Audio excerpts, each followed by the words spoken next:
നമസ്കാരം. കൊല്ലവർഷം 1200 ചിങ്ങമാസത്തിൽ അനുഭവത്തിൽ വരാനിടയുള്ള ഫലങ്ങളാണ് ഇനി പറയുന്നത്. കൊല്ലവർഷം 1199 കർക്കടക മാസം 32-ാം തീയതി, അതായത് ഓഗസ്റ്റ് മാസം 16-ാം തീയതി വെള്ളിയാഴ്ച വൈകിട്ട് 7:46 പൂരാട നക്ഷത്രം 2-ാം പാദത്തിൽ ധനുക്കൂറിലാണ് ചിങ്ങരവി സംക്രമം സംഭവിക്കുന്നത്. ഈ മാസത്തിൽ സ്വാഭാവികമായും സൂര്യൻ ചിങ്ങത്തിലും, ചൊവ്വ ഓഗസ്റ്റ് മാസം 26 വരെ ഇടവത്തിലും തുടർന്ന് മിഥുനത്തിലും, ബുധൻ ഓഗസ്റ്റ് 22 കർക്കിടകത്തിലും സെപ്റ്റംബർ 4 ചിങ്ങത്തിലും പ്രവേശിക്കും. ശുക്രൻ സെപ്റ്റംബർ 4 കന്നിയിലേക്ക് പ്രവേശിക്കും. മറ്റ് ഗ്രഹങ്ങൾക്കൊന്നും ഈ മാസം ഗ്രഹപ്പകർച്ച ഉണ്ടാവില്ല. സംക്രമ സമയത്ത് ഭാഗ്യധാരക സ്ഥിതി മകം നക്ഷത്രത്തിൻ്റെ ആദ്യ പാദത്തിലാണ്.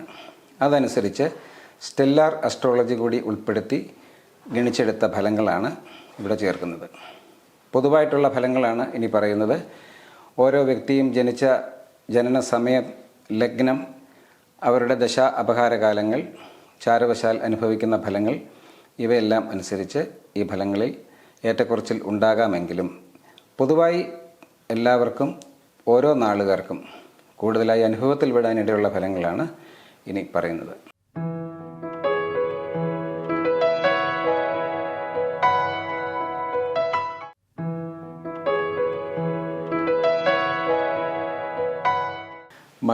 മകം നക്ഷത്രക്കാർക്ക് ഈ മാസം പൊതുവെ അനുകൂലമായിട്ടുള്ള ഫലങ്ങൾ ലഭിക്കുന്ന മാസമാണ്.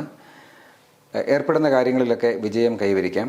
തൊഴിൽപരമായും വിദ്യാഭ്യാസപരമായും നേട്ടങ്ങൾ ഉണ്ടാകുന്ന കാലമാണ്. ഇവർക്ക് ഏറ്റവും ശ്രദ്ധിക്കേണ്ടത്, ഇവർക്ക് വരവിനൊപ്പം ചെലവും അധികരിക്കാവുന്ന ഒരു കാലം കൂടിയാണ് ഈ മാസം. വാക്കുതർക്കങ്ങളിൽ ഏർപ്പെട്ടിട്ട് പിന്നീട് മനോവിഷമം ഉണ്ടാകുന്നതിന് സാധ്യതയുള്ളതുകൊണ്ട് അത് പ്രത്യേകം ശ്രദ്ധിക്കണം. ദാമ്പത്യ ജീവിതത്തിൽ ചെറിയ കലഹങ്ങൾ, ചെറിയ അരിഷ്ടതകൾ ഒക്കെ നേരിടാവുന്ന ഒരു കാലം കൂടിയാണ്. കുടുംബത്തിലെ മുതിർന്ന ബന്ധുക്കൾക്ക് എന്തെങ്കിലും തരത്തിലുള്ള രോഗാരിഷ്ടതകൾ ഉണ്ടാകാം. സഹോദരങ്ങൾക്കോ സഹോദര സ്ഥാനീയർക്കും അരിഷ്ടതകൾക്ക് സാധ്യതയുള്ള കാലമാണ്. തൊഴിൽപരമായി ഉത്തരവാദിത്തങ്ങൾ വർദ്ധിക്കാം. ഓഹരി വിപണി, ഊഹക്കച്ചവടം എന്നിവയിൽ ഏർപ്പെടാതിരിക്കാൻ പ്രത്യേകമായിട്ട് ശ്രദ്ധിക്കേണ്ടതാണ്. തൊട്ടടുത്തുള്ള അയൽവാസികൾ ആയി ചില അഭിപ്രായ ഭിന്നതകൾ ഉടലെടുക്കാനും സാധ്യതയുണ്ട്. ദോഷപരിഹാരത്തിനായി ദേവീക്ഷേത്ര ദർശനമാണ് ഇവർക്ക് ചെയ്യേണ്ടത്.